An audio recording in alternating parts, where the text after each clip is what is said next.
Nope, nothing, huh? Still nothing? Maybe there's a settings issue. Still none. Wow. Jesus, no sound. What is happening? I've got everything set up correctly. USB audio device. All right, how about now? Anything now?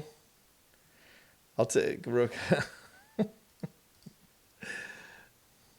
There it is. Oh, finally. Okay, Jesus. That was so weird. All right. Well, thank you guys. I apologize for that. That was weird. Setting everything up this morning, I was running a little bit late, so I apologize to you all. Thank you for enduring that.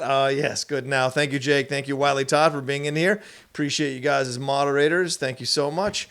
Unfortunately, Jake got held up at work, so I had to do a makeshift thumbnail, so please don't fault me on that. I did the best I could. I'm certainly going to learn how to do thumbnails this week. It's one of the goals of my life right now is creating goals for me to do while I'm sitting at home and being self-isolated. There's nothing wrong with improving how I do certain things, making it even better. It's no surprise you see people now all of a sudden bringing in the fans in after I started doing it on Outlaw Nation. So, I got to stay one step ahead of everybody else.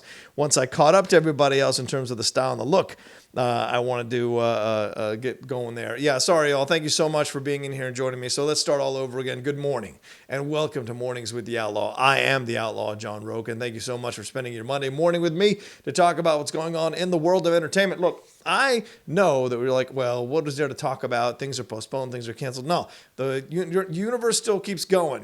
People still doing things. There's still scoops about to break. Certainly, Peter Soretta the other day was complaining that another outlet took his scoop that he'd been working on for a whole month. So there's still battles going on there in the world of entertainment. Still battles going on in the world of the movies and TV shows and what have you. Just because stuff's delayed doesn't mean stuff's still not happening and coming down the pike. And so we're going to tackle three big stories today, or at least three big stories in my opinion today as we look at everything. But first, let's say hi to everybody here in the room. I'll go through in just a second. Oh, I like it. The Outlaw King. I like that. I appreciate that. And remember, the Super Chats and the Streamlabs are up. Want to answer your questions. Of course, I answer your questions in the chat as well. But, it's always good to have some Streamlabs and Super Chats kind of keep me going, keep the channel alive, of course, and do things for you all. Do more and more content for you all as, we're all self-isolated, or a lot of us are self-isolated. Those of you who aren't running out to the beach are self-isolated. And by the beach, I mean actually going on the beach and sitting out there. Not like what I did yesterday, which is just to take a walk with my girlfriend, which is all we did. That's all we did was just take a walk and get a little bit outside of the house. We'd been stuck in the house for the last few days. It's been driving us nuts. So we just thought we'd go over there and hang out and have a good time. And it was good. It was good for us. We needed it. That's for sure. Let me start off first by thanking everybody who has come in here so far and subscribed to the channel over the last day or so. Robin Lesage, Jesse Argueta, Broken Glass, P88J1, Brian Rainey, Sean Sullivan, Anthony Parizio, Ryan Jordan, January Minks, Chelsea McIntyre have all subscribed. Ben Rayner already sent in a super chat. He said, "Good morning, Rocha. That was a fun match last week. Won't give spoilers just in case, but it was a blast to watch." Thank you so much, Ben. I appreciate that. It was a fun match. Two good competitors going at each other in the ring, and we respect each other very much. And so it was fun to go back and forth with Paul Oyama and have myself a grand old time going toe-to-toe with that kid. He's a former champion. I'm a former champion in terms of singles, and we went at it in the Schmodown. You guys can watch that. It's up on the Schmodown Entertainment Network now if you want, after you watch Mornings, or after you watch Mornings with the Outlaw, then after you watch Send Live and what have you. So that's what's going on there. All right, let's say hi to everybody who is in here. What's up, MK Songbird? What's going down, Rick Zamoris? Wiley Todd, thank you so much. The Prince That Wasn't Promised. Marie Zambeno, good morning, everyone. Remote work situation allows me to actually participate. Exciting. Well, thank you, Marie. Appreciate that. Hope I didn't lose you because of the audio issues. So I hope you're still with us. Facetious Christ, how are you? Camshaft, good morning. Crim's Game Station, what's going down? Prem DeRoy, hello. Let's see that guy over there, what's up? The Walking Dead episode was weird, he says. Yeah, I heard Michonne is out now, so that's been all over the news this morning. There's no spoilers. Rick Zamora says, I forgot the Schmodown this week. Sorry, Rocha. Well, Rick's fix that situation and watch the match and let me know what you thought. Thank you, Wiley, for putting in everything. Yeah, Wiley's putting in the Streamlabs and the audio stuff, and also, letting you know about the Patreon as well. As you can see there, Which side? www.patreon.com/John Rocha. Lots going to go on this week. John Mariano and Wiley and Todd and I have some discussions going on about how we're going to make that even better. So if you've been hesitating about joining the Patreon, trust me, now is the time to jump in. There's a lot coming down the pike. Camshaft. Let's see. Who else? Randall Tan, hello. What's going on, Randall? Thanks for coming back and hanging out. Andrew G, what's going down? Josh Guzman, good morning. How are you? Cameron Ainsworth, hello. Good morning, my man. Good to see you. William Lee Pratt, hello. Aliors, how's it going? Josh Guzman. He said, can't hang out in the chat today. Just want to come in and make sure I dropped a like. Thank you, Josh. I appreciate you taking that time, brother. It's very kind of you. Okay, everyone's telling me that I had no sound. Let's go right through that because I'm back up. Level 2 trading. What's going down? I gave you my like. Now give me some audio, please. Just kidding. Don't get frustrated. Ask Jake to help you out. Well, no, I figured it out. It was just a matter of unhooking one thing that I'd forgotten I'd hooked up over the weekend. Rick Samore says he loves this for bloopers. All right, great. Everybody's back in. Let's see. Mild-mannered comic nerd. Hello. Patrick Patton. What's going down? Absent good. Let's see if there's any newer people that I haven't said hi to. Dan Layson. What's good? Droz Walker 9, what's down? Garth McMurray, what's going on, brother man? I hope you're working on another drawing for me. I always appreciate your drawings. You are the best with that kind of stuff. Ronnie Padilla, welcome, Ronnie. How are you? Keith Krabenhoft, how are you? Byron Broomhead, well, afternoon from the UK. Well, afternoon. Good to see you. Waylon Lee Pratt, hello. Azino Hour, what's going down? Matty Gunner, Dan Layson, PC, what's up?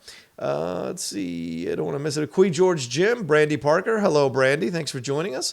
Brandon Davis. I don't think. Are you the Brandon Davis? I wonder. But thank you for tuning in. I appreciate it. Garth McMurray is in here as well. 12.3 on the way to 20K. Yeah, I'm trying to get to 20K. That's for sure. Luis Macias. Thank you, Luis. How are you? Marie is still in here. Awesome. Thank you, Marie. I appreciate you sticking around. People want to talk about Westworld. I'm sure at some point I will. Do it for cash. Great match on Friday. Stellar performance. Thank you very much. And mild-mannered comic nerd, hi, Roga. Thanks for the shout-out. LOL. Hello. Thunder God Cairo 770. Hello as well. Okay, almost 100 of you all are in here already. We haven't even started fully the show, and I thank you so much for doing that. Please swing over and give me a like if you would. If you don't mind, I'd love it if you gave me a big like on this channel. Get me above to 100 likes and then 150 and then 200 depending on how many people come in here. But let's get into the big story, and that coming out of this morning is, what do I got up first? I think it's the Aquaman stuff, or is it Taskmaster? Yeah, it's Taskmaster. Let's jump into that first. Boom! There's the new image from Black Widow's Taskmaster. That came over the internet and on the sites there just in the last couple of days. It was shared on Reddit by ANILSOI11, who in turn got it from Empire, the magazine, the film magazine in the UK there. Now, the image is not, it doesn't show too much, but you've got a really good look at what he looks like. So I'm going to give away too much. It does look like a slimmer, I think you can tell it's a slimmer Taskmaster, so there's a lot of speculation about whether it's going to be a man or a woman. Certainly, I've thought it was going to be Rachel Weisz for quite some time, but people are correcting me saying, well, you can see Rachel Weisz flying the plane in the battle sequences, so it can't really be her. And remember, Taskmaster has the ability to perfectly mimic the fighting style of anyone he watches. Already there have been people speculating that he had moves like Captain America and Black Panther and other Avengers. So clearly he's been watching Natasha for quite some time in this situation as an Avenger. But Screen Rant is speculating that they think that this the Taskmaster could be Rick Mason, and that is the Black Widow character that's being played by O.T. Fagbenley, who I'll show in just a second. But Fagbenley's role, I hope that's how you say it, or Fagbenley, I'm not sure how you say it. It remains suspiciously vague, is what they say, and that his character has been hidden by the trailers and the marketing, so maybe there's more going on here. There's also speculation that Rick Mason, this character that Fagbenley is playing, could be a possible past love interest of Natasha Romanoff. Could be a situation where, he's wanting to go back into her world, upset that she left the program, whether he runs the program or maybe he's involved somehow in taking over that program to go against Natasha. A lot of speculation roaming around right now about that situation with Taskmaster. It's also Taskmaster could be a former SHIELD agent that maybe is disillusioned by the government and what they did, that kind of stuff after Civil War. Certainly that's a possibility because it does take place, Black Widow, after the Civil War arc. So he could be a former SHIELD operative, which could give him, links to the government and government establishments and things of that nature. And Fagbenle, who a lot of people have seen in Handmaid's Tale, there's a lot of speculation that he could be the Taskmaster himself, or herself. There's been a lot of speculation that it could be Florence Pugh's character. Some people initially thought David Harbour, but of course that whole Stillfeets stuff doesn't work for Taskmaster necessarily. Then again, maybe there's a little bit of a switcheroo there. Who knows? I personally thought Rachel Weisz. I still think in my mind a little bit Rachel Weisz, but this Fagbenle story is interesting because he also used hashtags of his own character's name and TM while promoting Black Widow on his Twitter account. Now, this could be, of course, a red herring, or it could be something to throw people off the scent, certainly. But, you never know. You never know. People have given away stuff in the MCU before, a.k.a. Tom Holland, so it's certainly possible that could be the situation there. Remember, and this is a Black Widow, at this time, around Civil War. This is a different Black Widow, right? This whole situation with the Hulk and everything else that's happening around her life. Certainly the guilt she feels that Clint and her have shared on a number of occasions. That's around in her head as well. This is not the Black Widow we see in Endgame, who has, endured the loss of her family, her team again. So more in charge of the Avengers. This is still a Black Widow who's kind of working within the system of the Avengers at this point. So what are we going to see from that? We shall see once it comes, up for us to view it. It was set to be released May 1st, but of course it got delayed indefinitely due to the coronavirus epic, and it's been moved. But a lot of people are speculating that the move doesn't necessarily affect the rest of the timeline because it was kind of a standalone film in a way. It probably would have dropped some Easter eggs of other things that we might see coming down the pike, but it isn't necessarily tied in to the overall narrative that strongly of Phase 4. That's what I'm reading and what I'm seeing on a number of sites, and they want to make sure that's clear. One last thing about Taskmaster. Remember, he's the head of the Red Room, and he is running these other future Black Widows, kind of like what you see with at the end of Hannah. If you guys saw that Amazon Prime series at the end of Hannah season 1, the same thing happened with her. She had a whole team of people who were. She discovered that it was a whole team of women who were being trained, young women who were being trained like she was. So we'll see if that's part of it. And also, what is Florence Pugh's part in all of this with Black Widow, obviously being trained in the same situation? Is she going to help Natasha break this thing? A lot of people speculating that she's going to carry on the mantle of Black Widow as this comes out. So this will be fascinating to discover what her connection is. What if Taskmaster has a stronger connection to Florence Pugh's character than Black Widow's character? What if there's more of a romantic relationship there? What if there's more to speculate about that relationship? But overall, I like the look. I like that mask. It's a strong mask. Got a little bit of skeleton action going on there. The visor, you're seeing yourself as you fight him in reflection. I dig the hood. Do you like the legs? Or the legs? Look at the way the legs are armored, everything like that. It's a leaner look. Certainly a leaner look. So it certainly looks male. But it does not mean that it couldn't be female. So that's going to be something that I think we'll get more and more knowledge of as this thing goes along. But I dug the look. What do you all think? Are you enjoying the look? Huh? Let's see. Anybody else enjoying the look? Anybody liking the look? What do you all think? What are these speculations here? Oh, Suge Knight's up in the chat. Got it. Will Watson. Hello, Will, man. Good to see you. Cam Shaft saying, let's get Rogan at 20,000 subs. I agree. Let's see. A lot of people saying, good match on Friday. Thank you so much. Who's speculating on the, is everybody speculating on the outfit? MK Songbird says, go absolute batshit, and Taskmaster is former SHIELD agent Bobby Morse. Adrian Pilecki. Wow. I don't think they'd introduce Adrian Pilecki like that, but that would be crazy. Garth McMurray says the little spot on the top of the mask looks like a mini camera to film stuff. Let's take a look at that mask again. Yeah, maybe. Oh, yeah, right there in that center. Yeah, I could totally see that right center top. Yeah, right above the reflective goggles. I could see that, certainly. Good catch there, Garth. Let's see who else. It's missing the cape. A lot of people like the look. Ronnie Padilla rather likes the look. CC Drink likes the look. Adrian Bailey's not familiar with Taskmaster. Oh yeah, Taskmaster has a lot of history in Marvel Comics and with the Avengers, with Black Widow. Certainly a lot of issues going on there. Certainly Captain America stuff, Black Panther stuff. Taskmaster has fought with a number of the Avengers and a number of people in the Marvel universe. Crim's Game Station says, I like the look. Is there a camera in the middle of his helmet? Right. That makes sense. There it is. You caught it as well. Garth McMurray caught it as well. Adelia Chamberlain likes the look. And Garth McMurray says he's been a fan of Taskmaster since 1980. So there you go. All right, I'm going to shove something into my mouth and eat and then drink a little bit while you guys discuss if you liked it. Prince, there was a problem, says, looks way more slender. If it's going to be anyone really crazy, would love it to be, it doesn't say. Okay. No capes. Right. No capes, like Edna Mode said. No capes. No capes.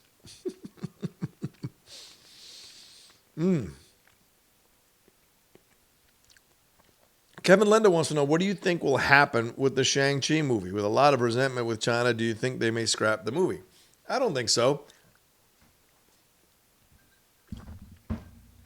And it was released that the rumors are that the Mandarin might come back into this thing in a better way than some people felt Ben Kingsley did it in Iron Man 3. That's certainly a possibility. So I don't think they're going to cancel it, Kevin. I think everything just depends on, and especially because they made such a big deal about doing a Asian film, an Asian superhero film. I don't think anybody wants them to get it canceled. So they're just going to make it work. The Mulan situation is different if that's what you're comparing it to, because you had the actress come out and be in support of the police against the Hong Kong protesters. So that's an issue going on over there. China's in a weird place right now because China was trying to aggressively come back into get things going again with their economy, get things going with the businesses. And as they relax these restrictions on their people, the cases started to go up again of coronavirus. So that's a concern you have there. So you don't want to rush it. You don't want to push it too hard. And I think that's the thing at the end of the day with China is that's what they're focusing on more than anything else. So there's that focus overall. And I think that's what they're going to be carried by. Prince of Roses and Providence says, I think we will see a fake Taskmaster as a red herring with two different actors. That's certainly possible. That could be a situation that could come down in the film for sure. Glowing to Hobbit says Razzie's awards were canceled and they announced the winners with a press release. Should the Academy Awards do the same if CV continues? Well, we got a long way to go until then, brother man. I understand the concern and the suggestion. Certainly, that's been a possibility. It's been floated a number of times over the last few weeks. The idea of canceling the Oscars, the idea of not having the Oscars. Oh wait, let me adjust my camera a little bit. I don't like people seeing the curtains necessarily. There we go. Anyway, yeah, that's a possibility. A lot of people have spoken about that. The Razzies certainly is a thing that a lot of people enjoy watching, and it was pretty shitty that they gave it to Rambo: Last Blood. There are plenty of more terrible movies than Rambo: The Last Blood. But let's take a look at these. I want to see these. The winners. Do they have a press release? Do they do a press release?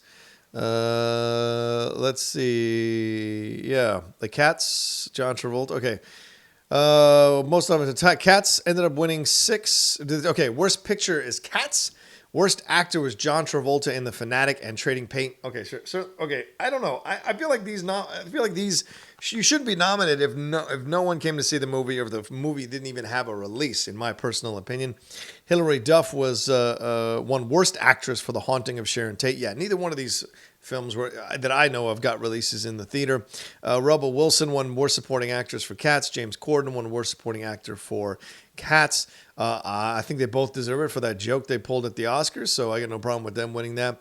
Worst Screen Combo was Amy 2 half feline, half human hairballs, or any 2 half feline, half human hairballs from Cats. The worst screenplay was from Cats.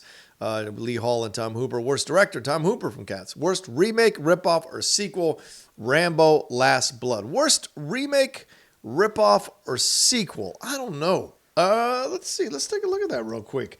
Worst sequels in 2019. Bad case of sequelitis in 2019. What do we got?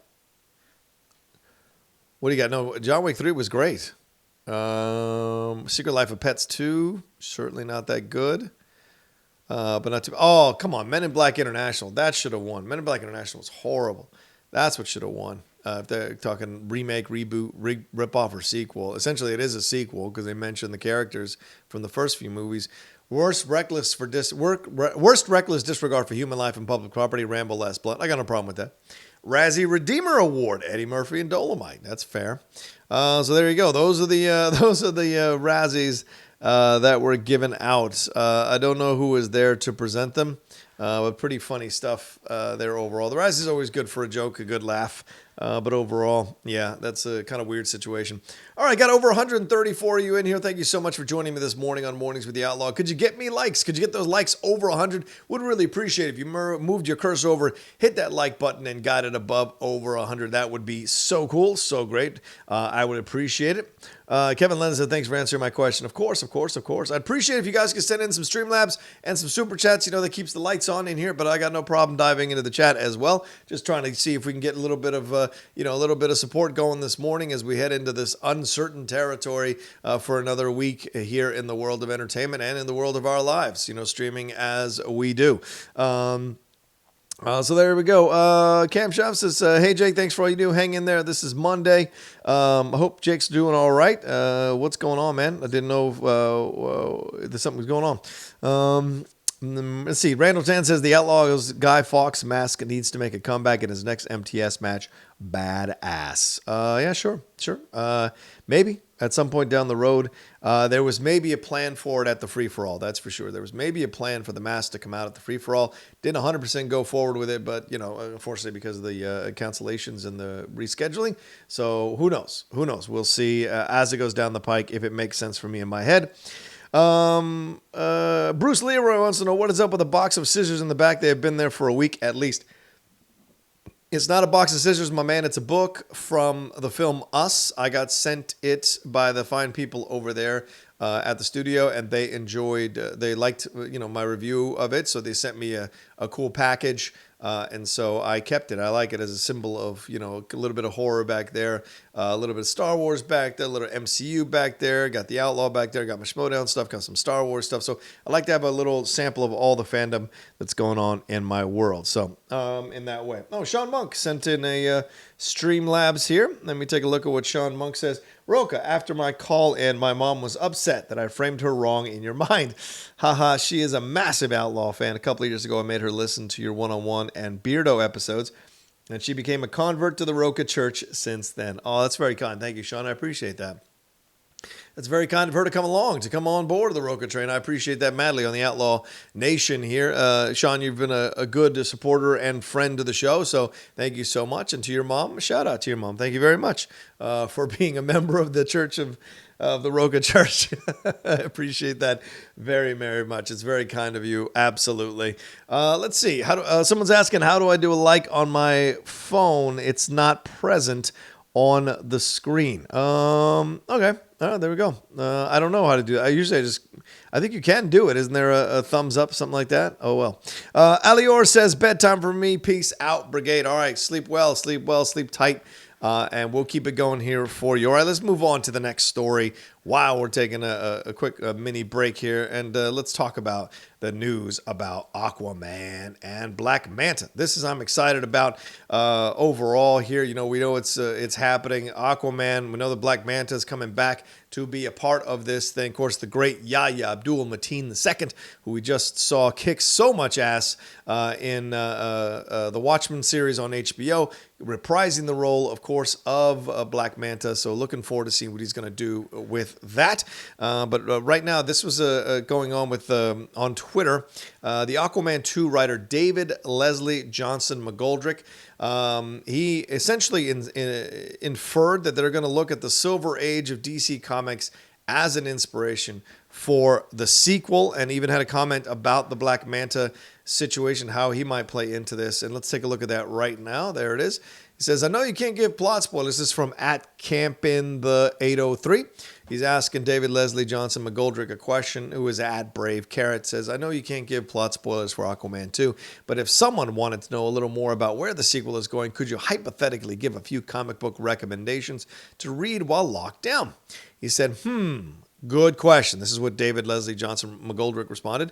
We're not taking any one particular comic book story and adapting it, but if you want to know the vibe we're going for, pick up pretty much any Silver Age story featuring Black Manta. So that's a hell of a suggestion from David Leslie Johnson-McGoldrick. And the Silver Age Black Manta is very, very interesting. He's certainly a brutal Black Manta, and certainly there are moments that are quite terrifying from him, because there are stories with Aqua Lad, there are stories with Aqua Boy. At one point, Black Manta kills Aquaman's son, because he wants to fight Aqua Lad, all of this. So there's a lot that goes on in the Silver Age Black Manta. So how much of that is going to find its way into this film? I don't anticipate you'll see Black Manta necessarily, kill Aquaman's son. Of course, he's going to have that probably with Mera, I imagine, since they got together at the end there of the first movie. But what you might get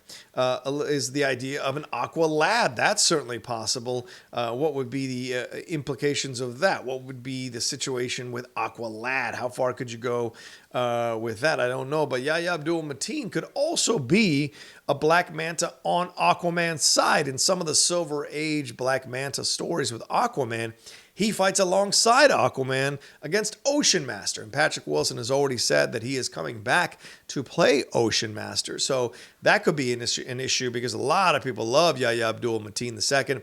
They know that Aquaman in the first movie kills his father accidentally. It's not on purpose.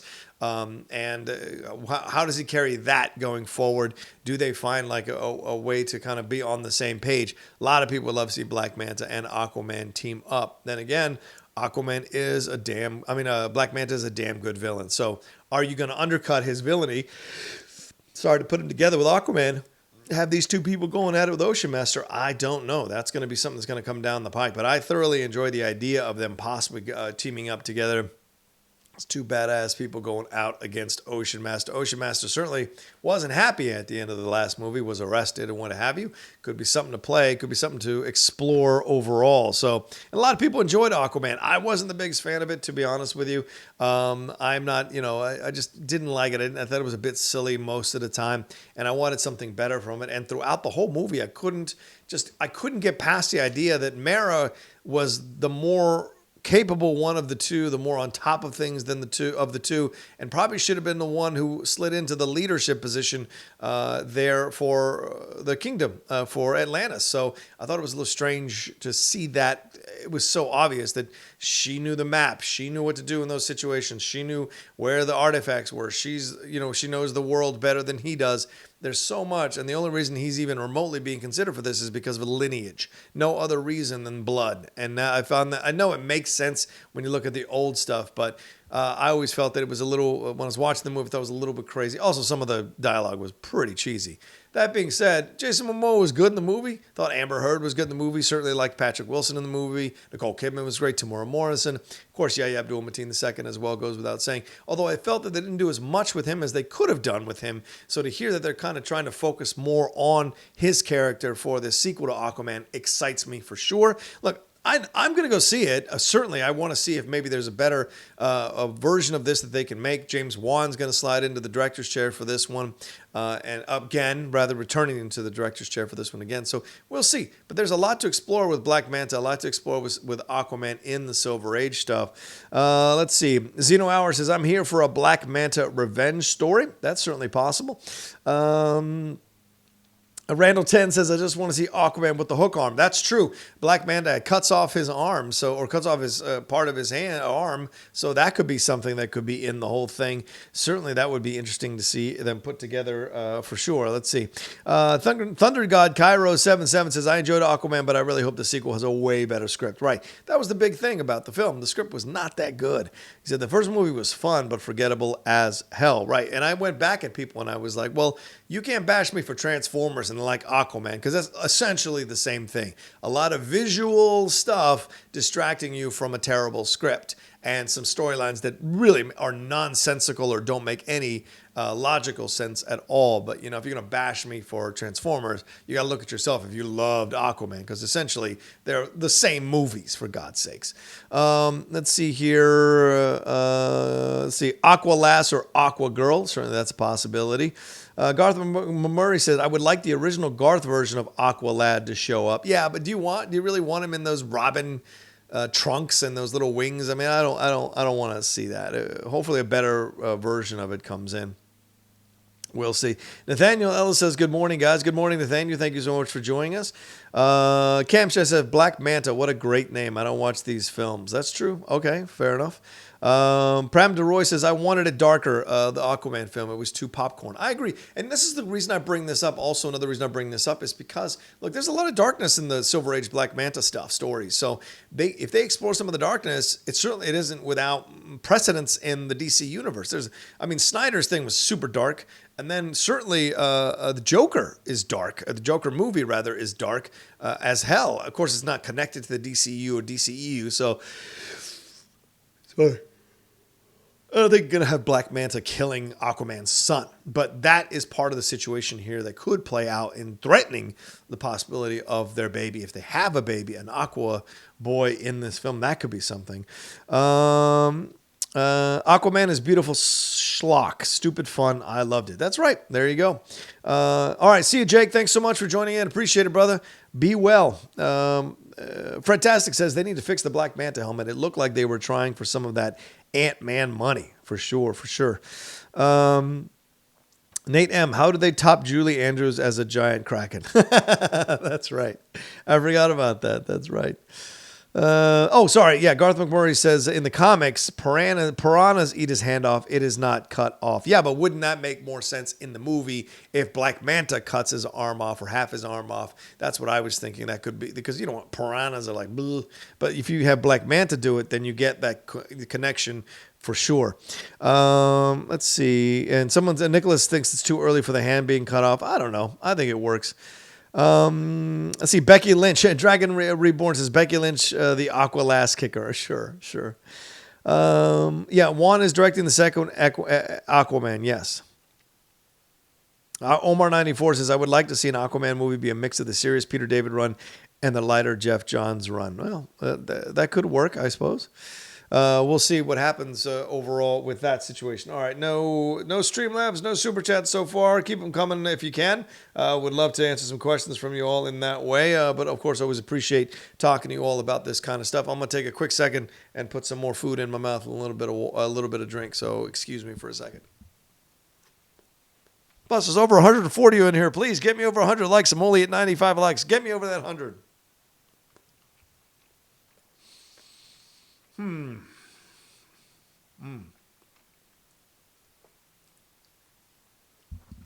Thank you so much.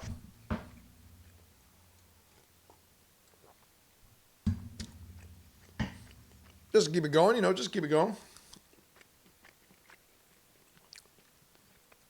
Garth, don't apologize, Garth. I'm just, I got to put the plugs out there for people. So, Tim Franco, what's up, brother? How you doing, man?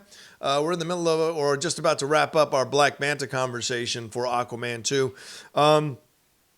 So we'll see. We know that the Trench also there was a story coming out that the Trench is supposed to, I think, take place between Aquaman 1 and Aquaman 2. That's where they're setting the Trench. So no further detail. No, not too many details are out there about that. So that's also part of this universe as well.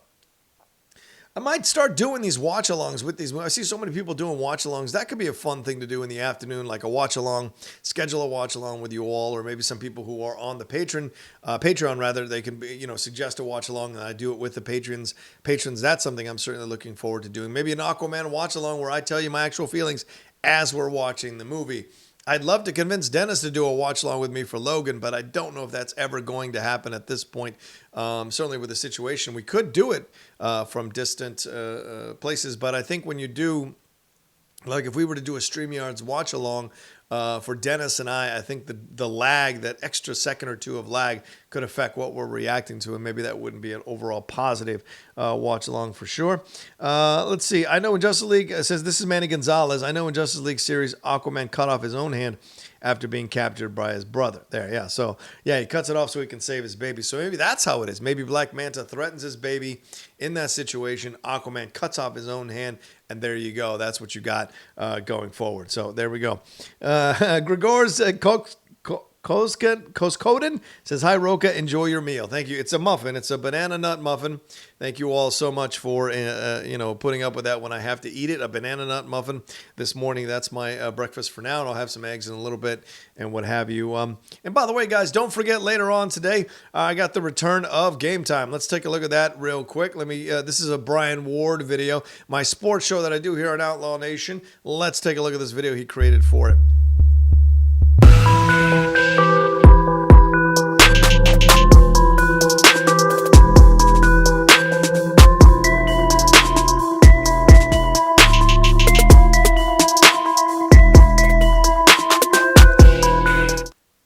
I mean, that's pretty badass, right?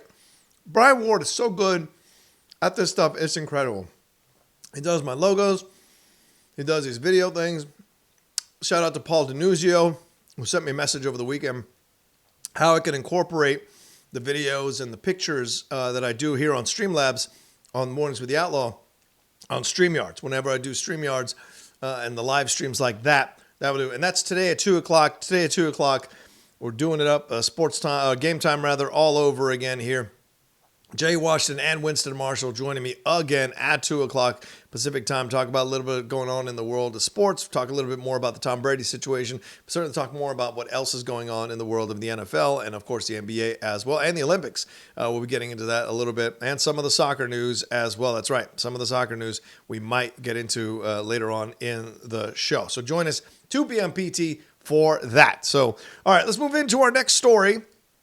And I think this is a fun little story. I thought I'd throw it in. You know, these are the kind of stories I was told I couldn't do at a certain location. I like to do these stories. I like to have a little fun with these stories. Always good when celebrities kind of go at each other a little bit. And this next story has to do with Sophie Turner talking about the coronavirus.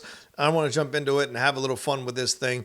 Let's see. She said in recent days, celebrities have been talking a little bit, Vanessa Hudgens and Evangeline Lilly, about this coronavirus thing, and they don't seem to be taking it as seriously as people need to take this whole thing. And so Sophie Turner was on her, I think it was at her Instagram but on her social media. Let's just leave it at that. And she responded to the people who she sees as being irresponsible in how they're handling the coronavirus thing.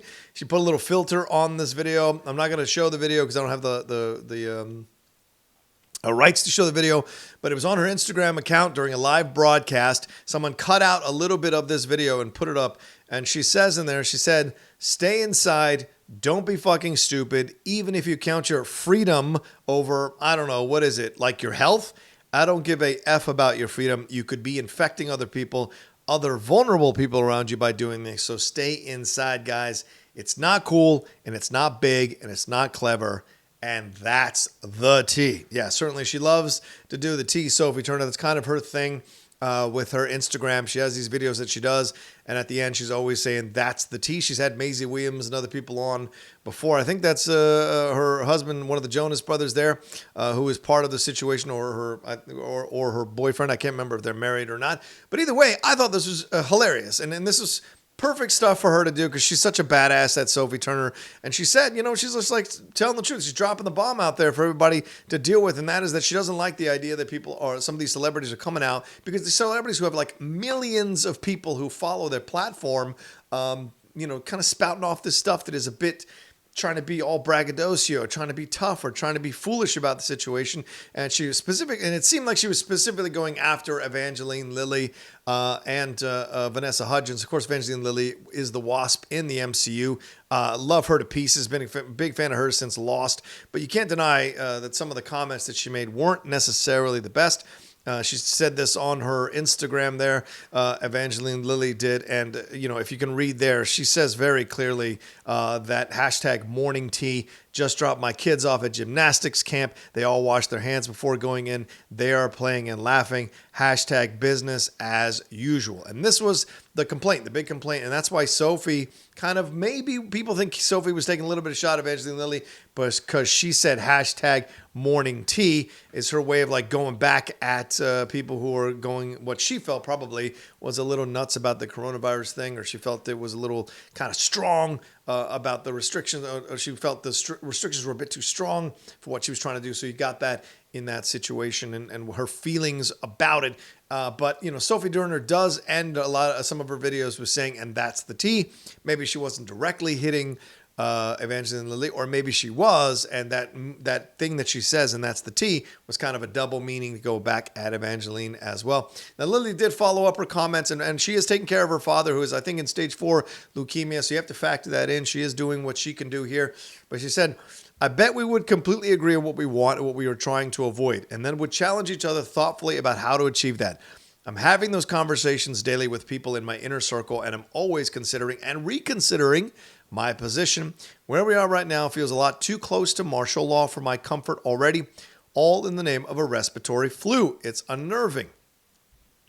I appreciate your engagement and the meaningful discourse. And this is her responding to the fans and people who commented who were really upset. And I was one of those people. I thought it was ridiculous. I thought it was completely irresponsible of her to send something like that, because it sounded like she was being all tough and stuff like that, or trying to be all dismissive of these rules. And these rules are put in place by people who are scientists and doctors. You are not a scientist or a doctor. And so for you to think that you know better simply because you feel like you know better, I think is irresponsible as hell. And she said, I appreciate your engagement and the meaningful discourse. Let's be vigilant right now and kind. Well, that goes both ways, though, Evangeline. Watchful and gracious, keeping a close eye on our leaders, making sure they don't abuse this moment to steal away more freedoms and grab more power, but gracious with each other as we try to navigate the unknown dangers of a modern global world and power structure. Stay in touch. We're in this together. Thank you for listening. I have heard you. That's important. I have heard you. I appreciate that she's willing to, open up and hear what people said. And this is different. This wasn't like the Vanessa Hudgens situation. Her situation, she came out. I remember what she did. She had this video during her makeup tutorial, and she replied to someone who was asking about what to do about the coronavirus, and she said, yeah, till July sounds like a bunch of bullshit. I'm sorry, but it's a virus. I get it. I respect it, but at the same time, I'm like, even if everybody gets it, yeah, people are going to die, which is terrible, but inevitable. And so this was not the best response overall to the coronavirus thing. You see people just responding to it, kind of rolling with it. Chrissy Teigen defended Vanessa Hudgens, saying, we've all said or done stupid stuff. It's a bit convenient because, other people aren't allowed to say stupid stuff and get Chrissy Teigen's protection, but Vanessa Hudgens is. So you look at this thing. Plus, this is a 31-year-old woman, Vanessa Hudgens is, and to say something like this, I think, is a little bit dangerous as well. She did walk it back and apologize.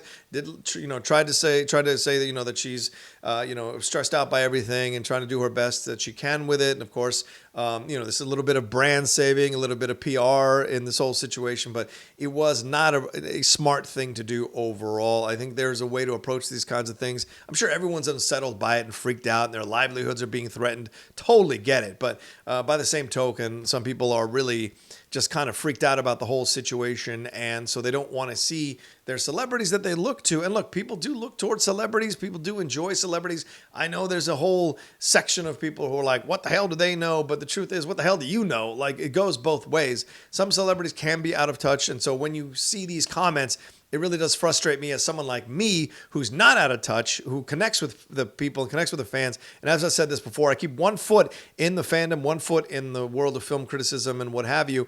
But I never want to lift my foot out of the world of the fandom, because that is my connection to the real people, salt of the earth people down on the ground floor, or people down above the ground floor who are doing their thing and trying to live their lives and pay their bills and connect. And so you can't lose it by, getting lost in the Hollywood I don't know, Hollywood, what do you call it? Imaginary make-believe world. You got to understand how real people are dealing with this. And for Evangeline to say, oh, I'm just taking my kids to gymnastics, is no big deal, when governors, senators, people in charge of this country, people in charge of the states are freaking out, representatives are freaking out because you're seeing in Florida people congregating at beaches and could pass that along just fine. I walked yesterday in El Segundo with my girlfriend. There was maybe 30 people out in the entire hour that we walked around El Segundo that we encountered. But every time people passed each other, you created that 6 foot of distance. It was interesting. People would go out into the streets. We would go out into the streets to avoid people on the sidewalk, things of that nature. So we kept our distance. But it says very clearly in the CDC and the order that Gavin Newsom passed down here in California, it said you can take a walk, you can take a hike, you can take a jog. It's just you don't want to go as a massive group. And that's where the people are getting upset in numerous places like New Orleans, like Florida, here in California. Certainly a lot of people heading out to the beaches over the weekend. Was insane, some of those pictures, or going to Runyon Canyon, like groups and groups of people passing over each other. So, and so as a result, they closed the parks down now. They closed the parks down. I think they're going to close the beaches down as well eventually. So people are going to be forced, human beings, I know, I get it. The American spirit is an independent spirit. It is a strong spirit.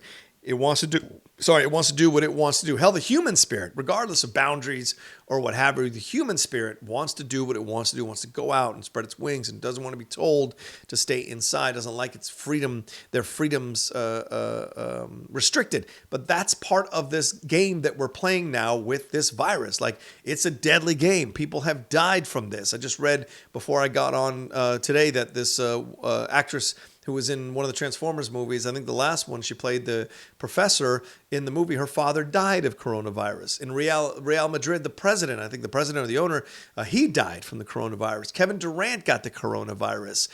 2 Lakers tested positive for the coronavirus. Sean Payton, coach of the New Orleans Saints, got the coronavirus. Idris Elba got the coronavirus, and his wife just tested positive for the coronavirus. So this thing doesn't give a shit what your job is, doesn't give a shit what your political affiliation is, doesn't give a shit if you're a man or a woman or a child or whatever. It goes for you, and it will get you if you expose yourself to it, I already hear rumblings that they're talking about, we're going to loosen the restrictions on business, blah, blah, blah, because we're afraid, and we think it's, it's affecting business. That's the most stupidest, ludicrous thing I ever heard. Just because you're scared of not getting reelected doesn't mean millions of American lives have to be at risk for you. That's ridiculous. We have to do what's right and what's good here. That's why I applaud Sophie Turner for her addressing this thing head on, not being afraid to go toe-to-toe with other celebrities and say, this needs to get done. Y'all need to stay inside. Y'all need to stop messing around with this shit. People are dying from this shit. Certainly the cases have gone up as we've been able to test more and more people. The cases have gone up. So let's everybody chill out, stay inside, maybe take the walk, certainly around less populated areas for your own safety, less populated areas. And I don't mean dangerous areas. I mean like areas that are less, that are still safe, but not that many people around. Take your walk, take your jog, take your bike ride, whatever, during those times, and then come back and find ways to, kind of entertain yourself here at the house. It could be time for you to read a book, time for you to work on that project, time for you to do whatever you want to do. Oh, and another side note, and this is my personal look. I know I'm on a Rocha rant here, and I apologize to all of you here if you're getting annoyed by the Rocha rant here. But on another note, and this is so important to me, I've been seeing people who've been sent home from their jobs who actually have jobs, and they're complaining about being at home. Listen to me. If you actually have a job and you've been sent home to work from home and you're crying about being stir crazy or quarantined, F you. You have a job. Be thankful that you have a job. Some of us don't have a full-time job and can't whine on the internet or social media about being unable to go, to go out into the store or whatever, or go out and see a movie or whatever. You have a job. So enjoy your job and go and do that and be thankful that you have one instead of complaining, I have to do this and that, blah, blah, blah. Nobody gives a shit. People who are losing their jobs left to right in this country don't give 2 shits about the fact that you still have a job and you're complaining about being stuck at home. Honestly, have some fucking perspective about yourself and about the world. That's what I would tell you.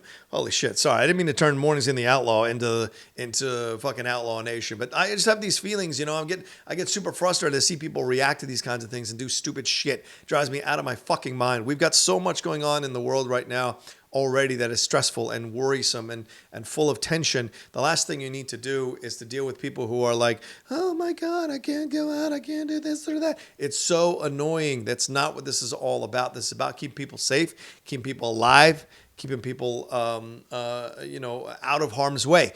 That being said, I do take Evangeline Lilly's point there in her coming back to people's reactions, her saying the idea of martial law. I get that. That is certainly a fear people have. And I think she was wrong to dismiss it as just a respiratory virus. It's way more than that. It's certainly percentage-wise killed more people than the flu has. So fuck that argument to pieces. Percentage-wise already, from where it's come out already, in comparison, it's killed more people. We don't have a vaccine, nor are we going to have a vaccine for quite some time. And please stop. Don't believe any of that crap that we're going to have a vaccine overnight. No way. Already those testing centers, the drive-in testing centers have started to be shut down because they're giving false positives. The results aren't coming out correctly, and people are being exposed to it who are being there. We have a shortage of masks. There's so much going on in this situation that we're trying to catch up on because we didn't get the best start on it. And we have to have the patience to let that happen, and we're just in this world where people need the stuff like gratification right away. Fix it so I can move on. Fix it so I can move on. Well, sometimes you have to just sit in this place of unknowing and be okay with this place of unknowing and then work on yourself in that place of unknowing. And I don't mean work on yourself like become a better person. I mean, what are you going to do with this time? I'm trying to create content so you all can enjoy some time with me and I can enjoy some time with you. I always enjoy doing that. I love you guys madly for coming along into the Outlaw Nation as we build this thing step by step. But by the same token, I'm also reading stuff. I'm also looking at how to get better and advance. And I think if you've got time at the home, that's how you distract yourself from being frustrated about not being able to go out and do things or do whatever, is you work on things in yourself. Like what can you do? What do you want to get educated on? Do you want to learn a new language? Do you want to learn a new trade? Do you want to explore the possibility of a new job? These are things that you can do while you're sitting at home for yourself to entertain yourself. The last thing you want to do is doing the hashtag business as usual or whatever. You got to keep on going with your life for sure, but you also got to understand that there are people who are way more intelligent than you, way more knowledgeable than you about these diseases, who are telling you things that you need to do. Dr. Anthony Fauci, I think, has been fantastic in his responses to people when he's been asked questions. He's been honest. He's been forthright. And those are things you need to listen to. Those are things you need to follow and adhere to. Sitting around and thinking you know better because you instinctively feel like you're tougher or you should be whatever is maybe the dumbest thing I've ever heard in my life. Already so many people who are supposedly tough. All these athletes have tested positive for coronavirus, and they're tougher than most of us. So tell me, if it can get them, why can't it get you? Huh? Those are things at the end of the day that I think we have to all be aware of and be on top of. And I don't mean to go crazy or anything. And of course, find the time to give some love to the people you come in contact with in these stores. Thank them. Because they're the ones on the front lines. They're the ones that are struggling to pay their bills. So they have to go into work and do these things. And they have to go and expose themselves to people who aren't maybe aware that they have the virus. Because you can carry the symptoms, you can carry the virus without knowing that you have it. That's been told many, many times. That it doesn't show up for weeks sometimes in some people. So go. If you're in a grocery store, tell them thank you. If you're in Target, tell them thank you. Wherever you're going, if your mailman is delivering or mail person is delivering, tell them thank you, because there's a lot of people who are being told to go to work in the USPS, the mail service, and the FedEx and UPS and what have you. So they're going to work because they're not being asked to stay home. You know why? Because people are still ordering products at home. Lord knows I tried to buy those Bowflex adjustable weight sets, the 552s, because I want to work out here at the house. This is what I want to do with my time is kind of get back in shape, because I really hate how fat I've gotten over the last year. So I was like, okay, well, if I'm being forced to stay home, this could be a constructive use of my time. Take about an hour a day, lift weights, take a walk around the neighborhood for a little bit, and then lift weights, things of that nature. I can't find them anywhere. They're sold out everywhere, and that's people want stuff. People are having stuff delivered. They're creating makeshift situations in their apartments or in their houses in that way. So that's what's going on there in the world. Those are the things you got to look at and take and really kind of factor into your mind about what to do with your time. What are you going to do with your time? That's important. Work on your resume. Work on that screenplay. Work on that project. If you're a voiceover person, maybe you want to get better as a voiceover person, work on that. Any number of things you can do in your life in that way. So, sorry, Fredtastic sent in. Sorry, I apologize if I went too long on that. I love you all for putting up with it. Thank you so much. Fredtastic314 sent a super chat. He said, for people who don't want their, quote, freedom infringed upon, you can be free and still be smart. Don't get me sick because you have something to prove. Yeah, I agree. And that's the thing at the end of the day. Young people roaming around doing the stupid. I saw that coronavirus challenge. My God, I wish the coronavirus on every single person who is doing the coronavirus challenge and licking toilet bowls and licking pipes and licking like, it's just the dumbest thing in the world. You know, we were doing Tide Pods, just a year or two ago. And so to see this kind of stuff, man, it's like, what is going on with you guys, man? That is privileged. That is privileged beyond privilege. To think that you have the hubris to do something that's stupid and get yourself in a position where you could get this thing. And it's not about you. You could get this thing and be just fine. But if you pass it on to your older parents or your grandfather or your grandmother and they fucking die, because of your stupid coronavirus challenge, how are you going to live with that? How do you live with yourself when you do stupid shit like that? That's the thing at the end of the day that gets on my nerves overall when you look at this stuff. So anyway, there it is. I'm getting a little upset on here. So yeah, let's jump into some Streamlabs before I wrap this thing up. So I hope I haven't offended or pissed any of you guys off too much, just my own personal opinions.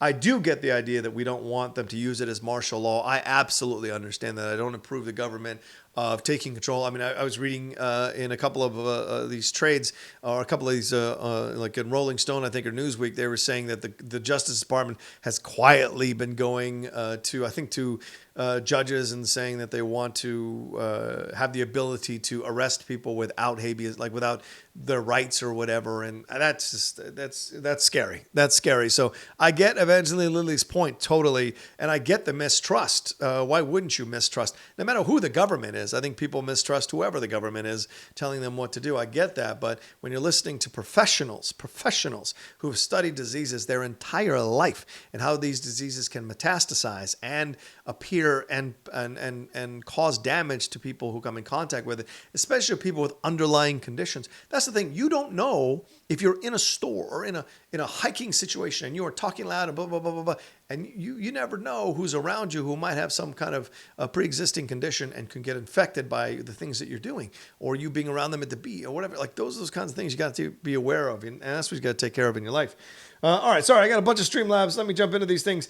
Andrew G said, make Aquaman 2 the Empire Strikes Back of the Aquaman series. Chop that arm off. Make Black Manta a real force to reckon with and beat Aquaman stupid. Maybe kill Willem Dafoe or Mera or something. Make Aquaman real mad for Aquaman 3. That's certainly possible. I don't think they'd kill Mera necessarily. But Willem Dafoe could be up for death. That's for sure. That could be an interesting choice, and him cutting his arm off could make a fun little battle between the two guys. Sorry about that. I'm down with that. I love it. All right, Ratson King says, congrats on your Shimon. Well, never mind. He just says, congrats, John.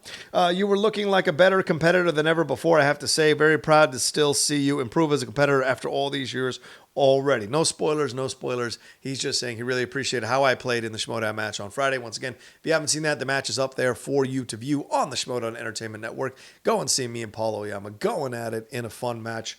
To see who moves on to take on big-time Ethan Irwin. That is a hell of a challenge for either one of us in that situation. PC, he said, Rocha, I missed you talked about my Streamlabs last week about Hotel Nerd. Just want to make sure since they charged me and Streamlabs have been messing up. Sorry if you talked about it. I missed it. I guess I did, PC. I can't find the old Streamlabs. After 24 hours, they kind of go away. So, unfortunately, I hope I did. Andrew G, here's the deal, man. These celebrity videos are super cringy. I get they're trying to help, but they stink. LOL. Joe and Sophie get it. So it's Joe Jonas. There you go.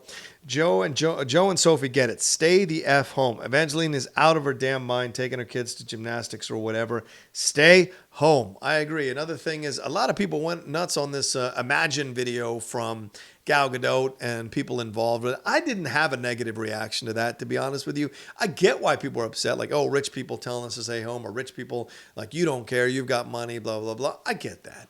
But I think the intention for her was to use people who have brought us joy and brought us enjoyment in the theaters, brought us like feelings of I don't know, we've been inspired by them and their characters in their movies or TV shows. She was trying to bring them all together to kind of make people feel better about the situation, but it turned into such a nasty thing. And I didn't even watch. Someone tweeted at me the comedian one. I didn't even want to watch it. Why would I waste my time with that stuff?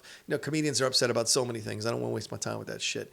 But I know that this one, a lot of people were upset about, and I get why they were upset, right? I get the logic of it. I don't agree with the logic of it, though. I think they were just trying to make a lot of people feel better. I mean, Will Ferrell's in this thing. How many times has Will Ferrell brought you joy in your life and made you laugh, and maybe you were in a sad moment or sad place and you watched one of his movies and it kind of brought you back up and made you feel happy again, or Kristen Wiig, or even Gal Gadot with Wonder Woman. A lot of people love Wonder Woman. They love what she did in Wonder Woman, and so she's trying to, in essence, try to kind of bring some happiness into the world. Yeah, maybe it wasn't the best way to do it, and certainly people's reaction to it wasn't 100% positive. I didn't mind it because I thought the intention was from a good place.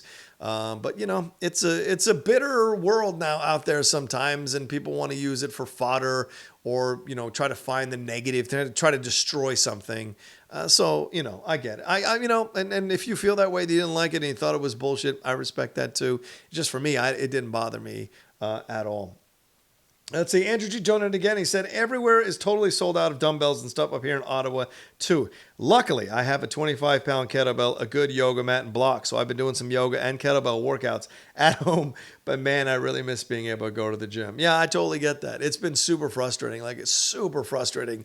They only have the super expensive ones, and I'm not spending. I don't have anywhere near the money to buy those super expensive ones. I thought I could a medium priced one. I could get a hold of those Bowflex adjustable ones, the 552s. That's the one, because they go up to 50 pounds. So I hope by 3 months I can get up to that 50 pounds, which is where I used to be back in the old days. So it's those things that I've been kind of do. So I hear it's good to know that it's not just in the States; it's probably everywhere. So there you go. And yeah, if you go on Bowflex, it's like a 60-day delivery situation. If you go on Amazon, it's a month to 2 months. You don't know when you're going to get it. So it's crazy.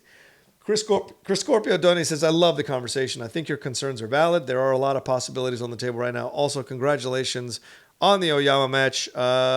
Great polls. There you go. Well, there you go. I don't want to ruin too much for people who haven't seen it, but it's very kind to get the compliments about the match. Certainly a lot of people were very kind in the Schmodown Facebook page, which I appreciate. So thank you all so much. Over 170 all in here. Thank you for joining me here on Mornings with the Outlaw. Hope you guys were okay with my rant there about the coronavirus. It's my personal opinion on these things. And maybe I should end every Mornings with the Outlaw with a rant, or every once in a while a Rocha rant. Maybe I should get a little mini logo made up for the Rocha rant. We shall see.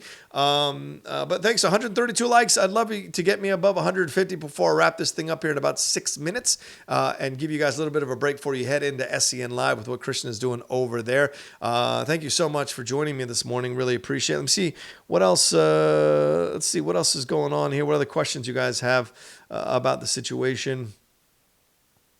Let's see. God's. Let's see. Yeah, we got some people. They are married. Okay, so yeah. So Joe Jonas and are married, and Sophia Turner are married, that's for sure. Nathaniel Elias says that's why she is the Queen of the North. Respect.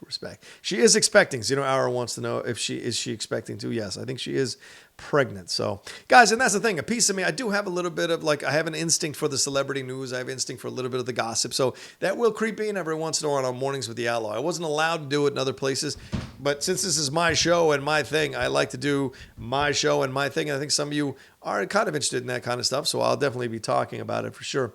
Yeah, other people were responding saying, yeah, why no MLB talk for later on for sports time? Well, there's not much to talk about with Major League Baseball. There's not much going on.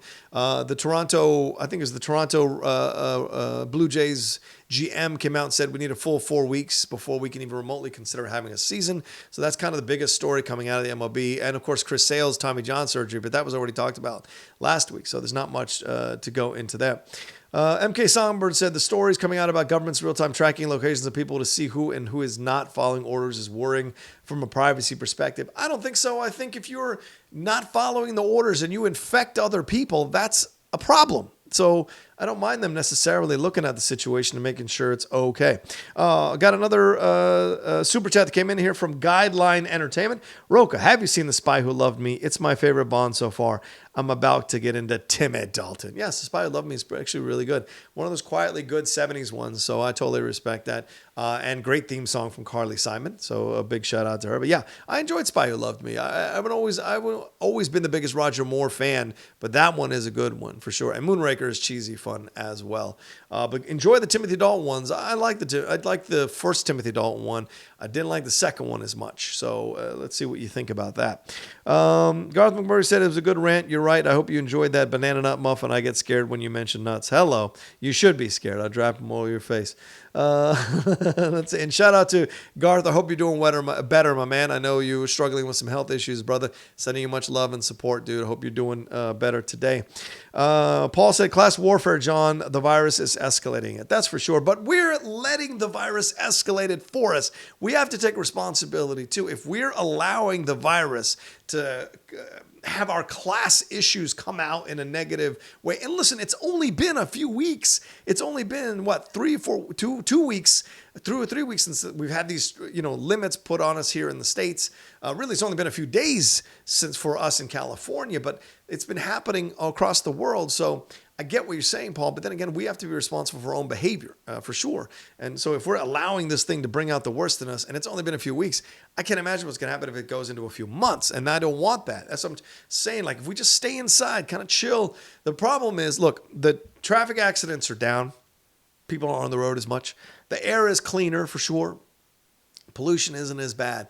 That's for sure. So some people have been saying, oh, maybe Thanos was right, which I think is in a separate way is kind of funny. But unfortunately, the domestic violence numbers are going up because people are home, when people are frustrated with each other, or people are mad at each other, or people are frustrated at being home. And that's the thing you have to be aware of. That's why meditation is essential. Taking the walks are essential. Doing what you need to do, putting on headphones and kind of disappearing for a little bit. And other people need to be patient with those people who want to kind of disappear into their worlds and kind of do what they need to do so they can level out and be okay. That's the other part of it. It isn't just people doing what they need to do to kind of calm their nerves down or get themselves in a good spot. It's also about other people around them respecting them enough to give them the space to do that. That's important. Not take it personal. That's a big deal, here in human relationships, Got over 150. Thank you all so much for giving me 150 likes. Really appreciate that here on the video. Is everyone else? Oh, yeah. Hyper Dave sent in one. He said, I stock shelves and unload trucks at my retail job. They actually raised our hourly wage today because of all that's going on. So that was pretty cool. That's awesome. Dude, that's awesome. See, that's a business understanding the situation, knowing that they want to respect their employees for being willing to take on essentially hazardous stuff like going into work and being exposed possibly to this virus, so they're willing to up your pay. That's respectful. Yeah, if you can't send them home because you need to function as a business because demands are out there, like the stocking of shelves and unloading trucks and that, what have you, that's a positive overall. Nate Dogg sent in, what's up, Nate Dogg? He said, what's up? Nate Dogg here. Love your content, and thank you so much for taking the time and making our day with these streams. Been a real treat talking to you on StreamYard. Have you seen Tiger King? Can you recommend a hidden gem Western or classic? I have not seen Tiger King, but I will absolutely see that one. A hidden gem Western. Give me a second. I mean, a lot of people, I always say the assassination of Jesse James by the coward Robert Ford, because I think a lot of people still haven't seen that movie and need to see that movie. Let's see if I can type in hidden gem Westerns and let me see one that maybe you all underrated. Well, let's take a look at underrated westerns. Certainly, Hombre is a good one with Paul Newman. If you haven't seen Hombre is a damn good western. The original 3:10 to Yuma, a lot of people haven't seen. Glenn Ford playing the Russell Crowe character from the remake. So, that's the original 3:10 to Yuma. That's definitely a good one to watch with Glenn Ford and Van Heflin in that one. Yeah, Hombre, like I said, Paul Newman in that one. Really good stuff, Paul Newman. What's the Winchester? Thinks Winchester 73. That's a awesome Jimmy Stewart Western. Back when he was starting to get into the Westerns, it follows a rifle. He's trying to get this rifle back. It was his brother's rifle. It was used, or his brother was killed by this rifle. So he's trying to get this rifle and he finds the person who killed his brother. That's a good one that you need to watch if you're looking for kind of a quiet, unheralded Western. The Man from Laramie is another one with James Stewart and Arthur Kennedy. Donald Cruz. This is awesome. James Stewart's he's out for revenge over his brother's death, and he's going after Arthur Kennedy. Arthur Kennedy is the guy who killed his brother, so he tracks him down and has this confrontation with him. So The Man from Laramie is a fantastic Western as well. Jimmy Stewart, you got to give him some props for these Westerns. He did a great job. The Oxbow Incident is another one too with Henry Fonda and Anthony Quinn. That's a damn good Western. I would definitely recommend that one as well. Will Penny is a good Charlton Heston Western. I like that one. It makes use of Charlton Heston's natural swaggering into the police type of thing. And so I give a lot of love to that one. People haven't seen Open Range, the Kevin Costner with Robert Duvall. That's a really good one as well. I would recommend that Western if you haven't watched that one. Let's see. You know what? A cool little 80s one that no one talks about is called The Gray Fox with Richard Farnsworth. Some of you have maybe seen The Natural, the one with Robert Redford and Wilford Brimley, where he plays the manager, and Redford, of course, the player, and Glenn Close and Barbara Hershey. A lot of great people in that one. Darren McGavin, Robert Prosky, Kim Basinger, Michael Madsen. Farnsworth is the assistant coach of the team. The older dude with the kind of bushy white mustache. Well, in this film, in The Gray Fox in the 80s, he's a former stagecoach robber who's been released from prison, then heads to Canada to become a train robber. And it's really kind of a very interesting, slow-paced, but how can I say this? A poetic Western. I think it's a poetic Western that I really enjoyed. So there's some hidden gems for you to enjoy. And a classic is always The Man Who Shot Liberty Valance. That's a great classic. If you haven't watched that one, can't recommend that one enough for people. And High Noon, of course. Definitely High Noon. Chris Scorpio says, The Shootist, True Grit, or McClintock. The Shootist is okay. I don't think the Shootist is a bit cheesy at times. I would definitely put True Grit over all three of those. McClintock is good, though. McClintock is a good tongue-in-cheek Western. But True Grit's one. Oh, another hidden one from John Wayne, if you want, is The Cowboys. If you haven't seen The Cowboys is goddamn good Western. With John Wayne kind of near the end of his Western days. Bruce Dern plays the villain going after John Wayne. And John Wayne has to recruit these young kids to be cowboys to help him move this herd because, he needs to stay alive. And those kids need a job, and their families in the situation that they're in, they need the money. So these kids go along. Robert Carradine, one of the Revenge of the Nerds guys, he's one of the leaders of the kids as well. And so that there's a shocking twist that happens to John Wayne in that movie. And I think the film is incredible. I think Robert Duvall is in it as well. But that is one of those hidden gem Westerns that not a lot of people talk about, but it's a damn good film. And it's been on TCM before. I've seen it in an HD version on TCM, a cleaned up version on TCM. So I would definitely recommend that one. Yeah, Bruce Dern, Roscoe Lee Brown's in this, who some of you might remember from the 80s shows. Colleen Dewhurst is in this. Robert Carradine, like I said, yes. And A. Martinez. Some of you may not remember A. Martinez. He's an actor who's been in a number of projects. He was in the Santa Barbara soap opera Days of Our Lives.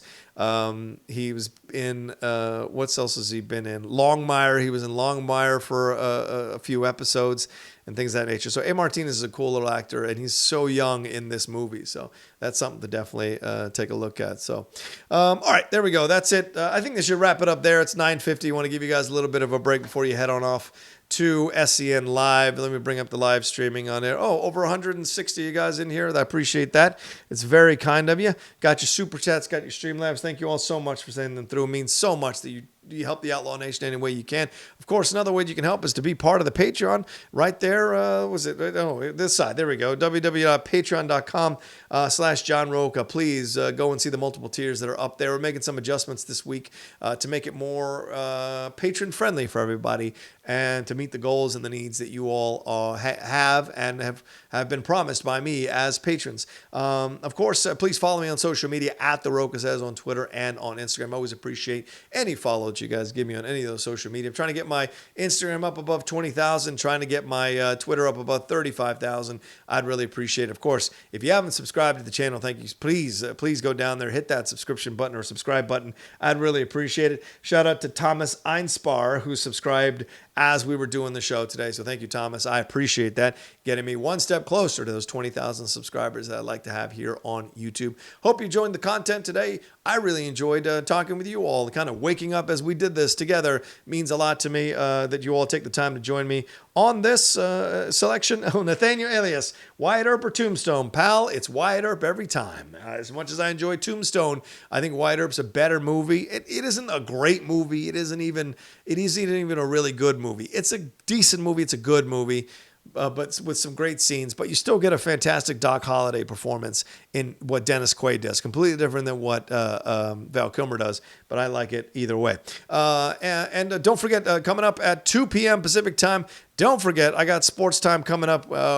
Game time coming up with Winston Marshall and Jay Washington, talking about a lot of things going on in the world of NFL and NBA, Olympics, and yes, maybe we'll have some MLB talk as well and some football talk in that way there for sports. And of course, tomorrow night, don't forget the Outlaw Nation back. Still figuring out a time. Maybe we'll try 6 o'clock this week and see how that feels.